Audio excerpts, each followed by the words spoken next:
The key part of knowing yourself and finding yourself is to know that you are worthy and to have self-worth. What is self-worth? Knowing that you are worthy, valuable, and deserving, and that is independent and irrespective of everything you achieve. You don't have to achieve something or do something in particular to have what you have in life. If you have low self-worth, it means that you do not prioritize your internal experience, and therefore you prioritize others' beliefs and others' opinions of you. And what this leads to is you wanting to gain that validation from others rather than you validating yourself and your own experiences and your own beliefs. Now, this is extremely harmful because you'll be constantly living life trying to gain validation from others. It will lead you to become a people pleaser. It will lead you to have extremely low self-esteem. So how do you know if you actually have low self-worth?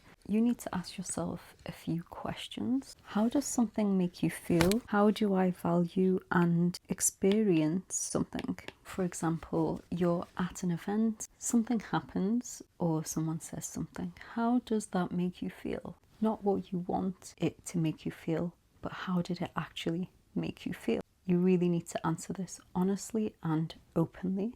The next question you need to ask yourself is, how do I value and experience something? So for example, I'm out for a walk, I'm in nature, the whole experience is nourishing me because I enjoy being in nature. Think of self-worth as the I am statements. Before everything else, you need to define who you are as a person. You need to say, I am a human being, but what as a human being?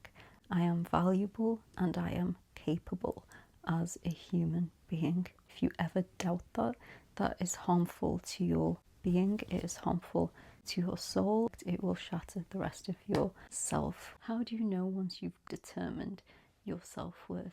It will manifest in the way you live your life as self-compassion, and that is something that I personally struggled with for a long time. For a long time I wasn't able to forgive myself and I put a lot of blame on myself, and it was the hardest thing to come to a level of self-compassion. Also manifest as making healthy choices, but also actively avoiding something that will be detrimental for your mental, physical or emotional well-being. Having discipline in your life. Lastly is not being too critical on yourself, which also ties in with self-compassion.